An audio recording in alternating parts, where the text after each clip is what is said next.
Gubernur membantu personel dan mungkin sudah banyak korban yang tertimbun ini.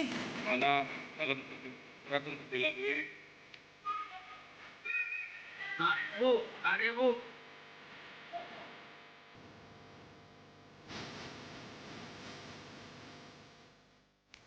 Pemirsa, Anda menyaksikan Breaking News Metro TV. Tingginya intensitas hujan di Kabupaten Aceh Singkil di Subulus Salam dan juga beberapa kabupaten lain di sekitarnya di Aceh dalam beberapa hari terakhir ini menyebabkan sungai Lae Cinendang meluap. Akibatnya ada ribuan rumah terendam banjir di 8 kecamatan dan 43 desa di Kabupaten Aceh Singkil, Aceh.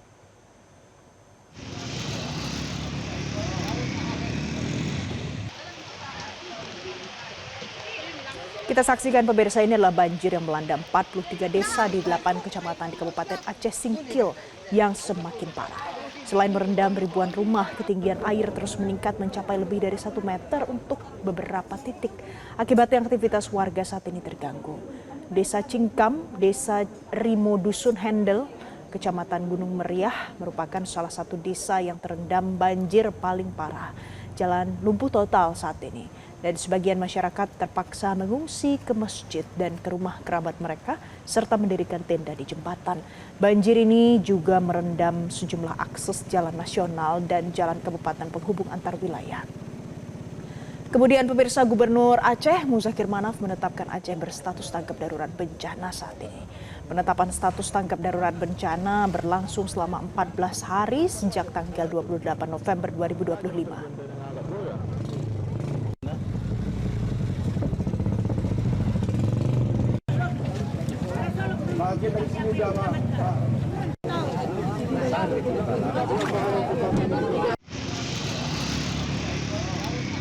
Pada hari ini Kamis 27 November 2025, saya Gubernur Aceh menetapkan keputusan Gubernur Aceh tentang penetapan status keadaan tanggap darurat bencana hidrometeorologi di Aceh tahun 2025.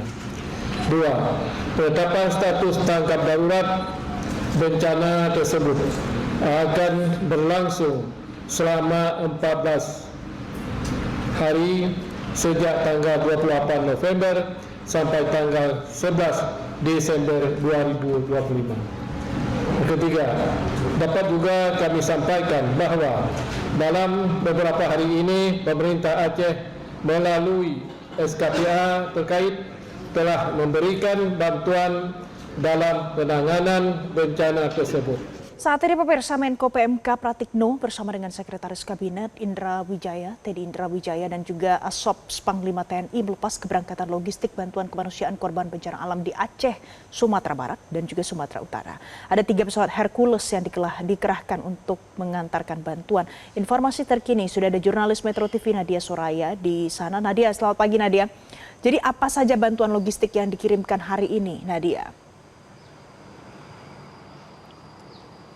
Ya, selamat pagi Valen. Sejumlah bantuan yang dikirimkan kepada para korban terdampak dari bencana alam, yakni banjir dan juga tanah longsor di 3 provinsi, yakni Aceh, Sumatera Barat dan juga Sumatera Utara. Di antaranya ada sebanyak 170 genset, ada juga 100 buah Starlink yang dimana untuk memastikan akses internet ataupun komunikasi kepada para korban terdampak. Karena kita melihat dari bencana alam yang terjadi sejak hari pertama ini memang memutus akses komunikasi dari para korban terdampak untuk menghubungi sanak saudaranya begitu yang berada di luar dari Sumatera Utara, Sumatera Barat dan juga Aceh. Di samping itu juga ada sebanyak 300 buah tenda yang tadi dikirimkan dari Halim Perdana Kusuma.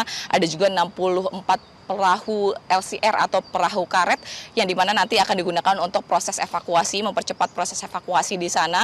Dan selain itu juga ada 2.000 dus bantuan untuk makanan saja ataupun mie instan. Dimana kalau tadi disampaikan dari Sekretaris Kabinet Teddy Indra Wijaya, memang untuk bantuan ini bukan untuk pertama kalinya dikirimkan. Namun sejak dari awal bencana alam ini terjadi di 3 provinsi tersebut ini sudah dikirimkan sebagai bentuk tanggap darurat ataupun percepatan untuk menemukan korban-korban dan juga untuk mengevakuasi para korban. Tadi disampaikan oleh Teddy juga bahwa dari instruksi sesuai dengan instruksi Presiden Prabowo Subianto, memang difokuskan ada kepada mereka seperti anak balita, bayi ataupun lansia yang ini harus segera dilakukan proses evakuasi.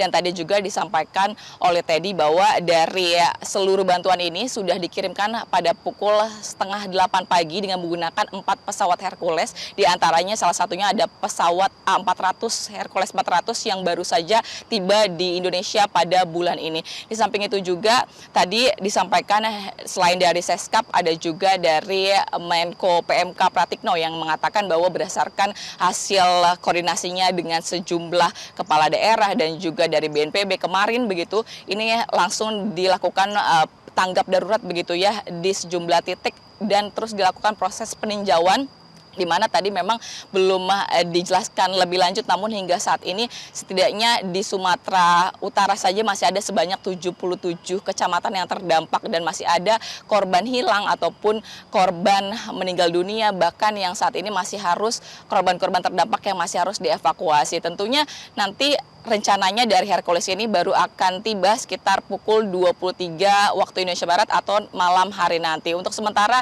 itu Valen yang dapat saya laporkan, kembali ke studio. Baik Nadia Soraya, terima kasih untuk informasi terkini dari Anda. Pemirsa, informasi terkininya adalah 11 orang dilaporkan tewas dan belasan lain masih hilang terseret banjir bandang dan tanah longsor yang melanda Kabupaten Bener Meriah di Aceh. Tim SAR gabungan saat ini dikerahkan untuk mencari korban yang masih hilang. Ada 11 orang yang diinformasikan ditemukan dalam kondisi meninggal dunia. 13 lainnya hilang terseret banjir bandang dan tanah longsor yang terjadi di Kabupaten Bener Meriah, Aceh. Kepala Dinas Komunikasi dan Informatika Bener Meriah Ilham Abdi mengatakan korban tersebar di 6 kecamatan yang terdampak. Pencarian korban hilang menghadapi kendala karena 4 kecamatan saat ini masih terisolir karena putusnya akses jalan. Keempat kecamatan ini adalah Kecamatan Syiah Utama, Kecamatan Mesidah, Kecamatan Pinturi Megayo, dan Kecamatan Gajah Putih, Aceh. Sementara itu Bupati Bener Meriah Tagore Abu Bakar menyampaikan bahwa banyak warga dari sejumlah kecamatan yang saat ini sudah mengungsi ke tempat yang lebih aman.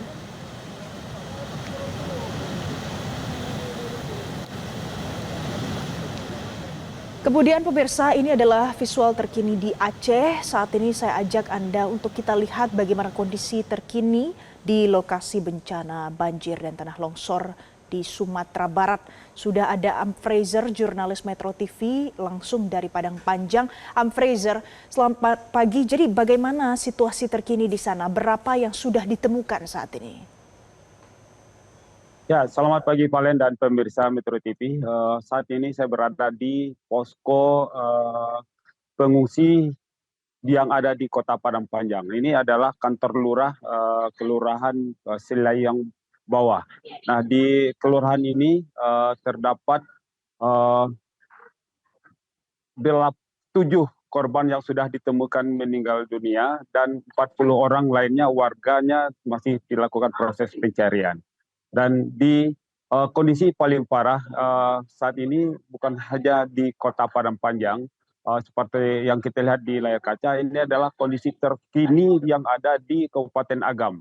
Nah, di Kabupaten Agam itu sendiri, kemarin kita telah menyampaikan informasi bahwa di Kecamatan Malala itu ada 5 korban meninggal dunia dan 8 masih dalam proses pencarian. Data terbaru yang kita dapat dari Kalaksa BPBD Kabupaten Agam, Pak Rahmat, menyebutkan di Malala tersebut sudah 8 korban meninggal dunia yang ditemukan dan 9 lainnya masih dalam proses pencarian. Selain di Kecamatan Malala di Kabupaten Agam, ini gambar yang juga terlihat di kaca ini adalah daerah terparah di daerah Tiku, Kecamatan Tiku. Meskipun tidak ada korban jiwa di Kecamatan Tiku ini, namun 4 nagari terjebak banjir dan ratusan warga ini tidak bisa keluar dari perkampungan mereka karena sudah dikepung oleh air. Kondisi Tiku ini diperparah selain berada di pinggir pantai barat, kondisi daerah ini juga merupakan hilir dari seluruh anak sungai yang ada di Kabupaten Agam, mulai dari dari Singgalang dan dari Danau Maninjau. Nah, hulunya adalah ke daerah Tiku ini. Itulah yang menyebabkan daerah ini Tiku menjadi daerah terparah. Dari anggota relawan Heru dari PMI yang berada di lokasi menyebutkan bahwa mereka sangat terkendala alat evakuasi korban karena saat ini hanya ada beberapa perahu karet yang ada di lokasi. Nah, data terbaru Valen, di Kabupaten Agam sore kemarin itu juga terjadi longsor baru terjadi di Kecamatan Pelambayan yang mengakibatkan 11 orang warga tertimbun dan saat ini masih dalam proses pencarian. Nah, selain di Kecamatan Pelambayan, malam tadi juga terjadi di Kecamatan Tanjung Raya. Ini 2 orang warga dilaporkan hanyut terbawa oleh arus di Kecamatan Tanjung Raya. Sementara di Kecamatan Palupu, 1 korban yang tertimbun longsor itu sudah berhasil ditemukan.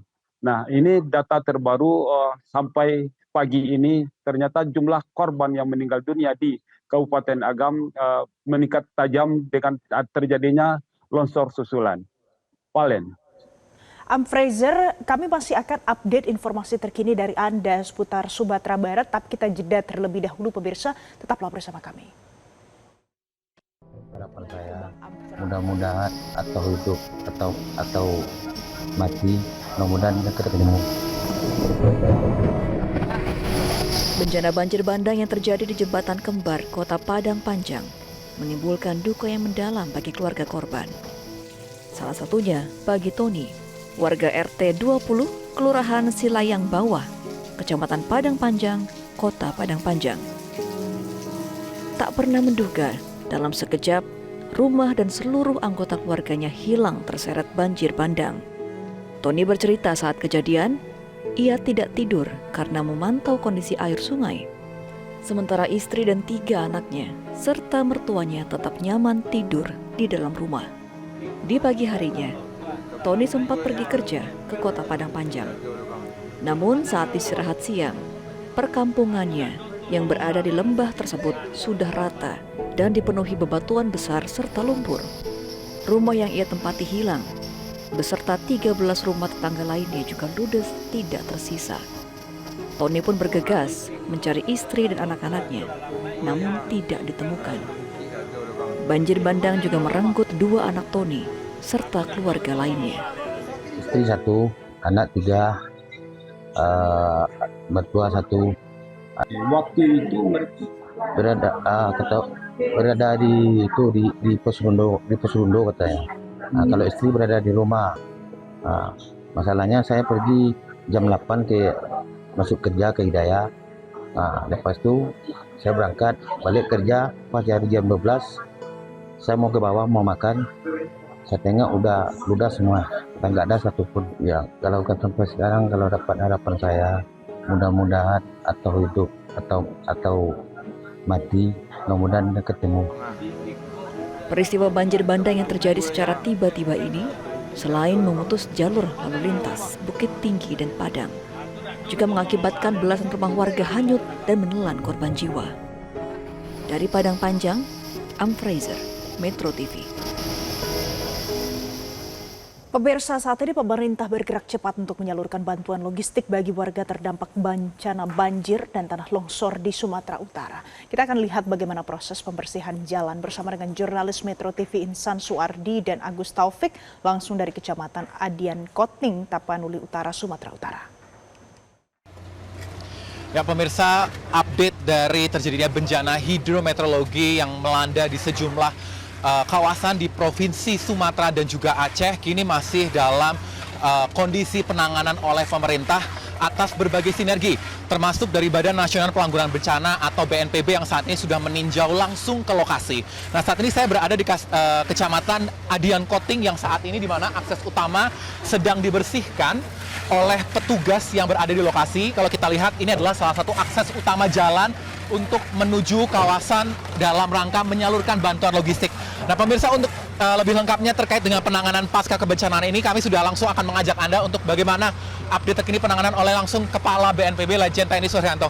Pak Suryanto boleh bergabung dengan Metro TV sebentar Pak, terkait dengan di Kecamatan Adian Koting ini apa yang saat ini sedang dilakukan penanganan. Boleh sampaikan kepada masyarakat apa saat ini fokus pemerintah untuk melakukan penanganan pasca kebencanaan Pak? Ini jaraknya dari Tarutung kira-kira setengah jam ya. 45 menit sekitar 30 kilo dari pusat kota. Ini jalan kabupaten menghubungkan Tarutung dengan Sibolga. Kalau tadi rekan media lihat dari mulai kira-kira 2-3 kilometer tuh masyarakat sudah antri di pinggir jalan itu. Menunggu ini tembus. Ini udah 3 hari yang lalu, hujan terus. Ini dilakukan pembukaan jalan oleh Satgas Gabungan, PU-nya Kabupaten Kota Tapanuli Utara. Ada Yon Sipur dari TNI Angkatan Darat, ada Pomdam juga dari Angkatan Darat. Ya, terima kasih ini. Mudah-mudahan dalam waktu yang tidak terlalu lama, targetnya 2-3 hari tembus. Nah, kalau udah tembus, kita memudahkan jalur logistik mendistribusikan barang bantuan ke Sibolga. Bersama-sama ada Pak Dirjen Atwil, ada Pak Wakil Bupati Tarutung, ya.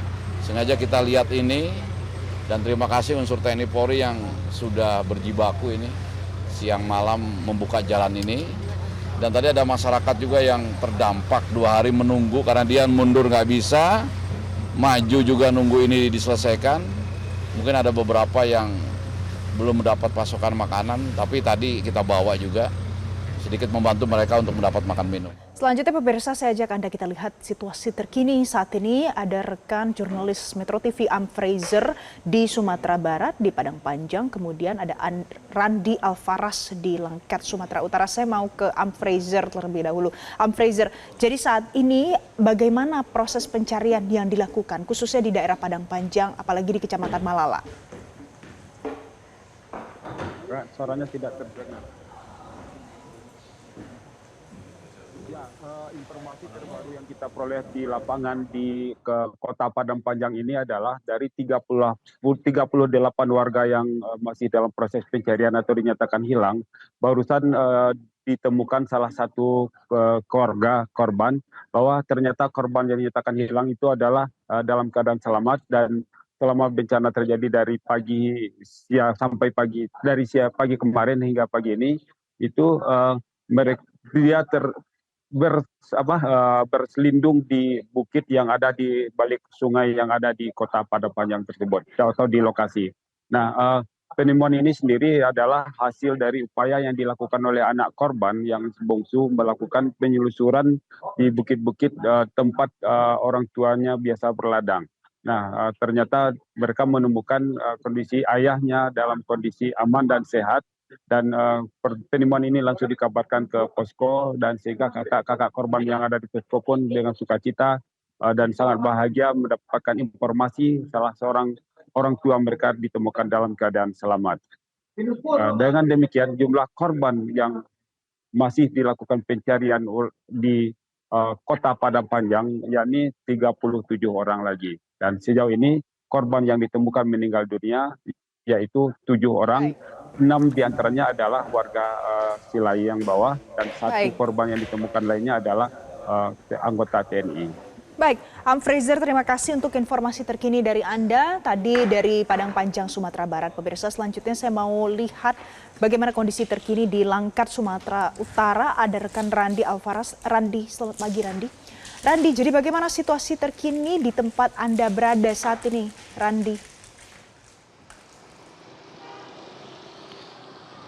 Ya, selamat pagi Valen juga pemirsa. Saat ini saya berada di Kabupaten Langkat, tepatnya di Sumatera Utara, tepatnya di Kecamatan Hinai yang menjadi salah satu daerah yang terdampak daripada bencana hidrometeorologi yang mengguncang sejumlah daerah di Sumatera, dan ini merupakan salah satu kampung yang juga terdampak akibat bencana tersebut, yang mana beberapa rumah yang berada di wilayah ini juga tergenang oleh banjir yang sekiranya ini ketinggiannya bisa mencapai selutut orang dewasa. Dan memang tidak hanya ini saja, tadi memang kita rencananya akan pergi menuju ke Lok Sumawe Aceh, yang mana dari bandara itu sekiranya bisa membutuhkan waktu 6 jam. Hanya saja ketika kita mencapai tadi di Kabupaten Langkat, tepatnya di Kecamatan Tanjung Pura, akses jalan terputus, yakni daerah tersebut mengalami banjir yang bahkan juga dampaknya sangat besar karena banyak rumah yang terendam, bahkan ketinggian airnya bisa mencapai 1,5 meter. Dan infonya banjir yang menerjang sejumlah daerah di Kabupaten Langkat diakibatkan oleh intensitas hujan yang terus mengguyur Kabupaten Langkat selama 5 hari terakhir, terhitung dari hari Senin, yang bahkan dalam beberapa hari terakhir ini intensitas hujannya semakin tinggi. Dan ini merupakan salah satu jalan raya yang bisa diakses untuk menuju ke daerah kawasan Aceh. Hanya saja tadi di Kabupaten Langkat, tepatnya di Kecamatan Tanjung Pura, akses jalan terputus karena jalan juga tergenang air, ketinggiannya cukup tinggi pemirsa, sehingga kami juga tidak bisa untuk menuju ke Aceh dikarenakan jalan yang terputus akibat banjir yang ketinggiannya cukup tinggi. Bahkan tadi di sana juga terjadi penumpukan kendaraan karena hampir seluruh kendaraan yang hendak menuju ke Aceh ataupun juga sebaliknya dari Aceh yang hendak menuju ke Sumatera Utara tidak bisa untuk berlalu karena jalan tergenang air yang cukup tinggi. Dan infonya tidak hanya banjir yang menerjang banyak rumah warga di sana, bahkan hampir seluruh kecamatan rumah warga di sana tergenang oleh air yang ketinggiannya 1,5 meter, namun juga akses listrik di Kecamatan Tanjung Pura juga sudah terputus dari 2 hari yang lalu. Dan tadi kalau kita berbicara dengan beberapa warga di sana juga mereka sejauh ini belum mendapatkan bantuan apapun dari BPBD ataupun dari pihak manapun, dan tentu mereka juga membutuhkan bantuan segera, entah itu bantuan logistik, bantuan selimut pakaian dan sebagainya. Baik. Randi Alvaras, terima kasih untuk informasi terkini dari Anda. Nanti akan kami update lagi bagaimana perkembangan terkininya. Pemirsa, demikian Breaking News Metro TV kali ini. Breaking News Metro TV selanjutnya masih akan hadir kembali untuk Anda. Demikian untuk kali ini, terima kasih. Sampai jumpa. Jelajahi cara baru mendapatkan informasi. Download Metro TV Extend sekarang.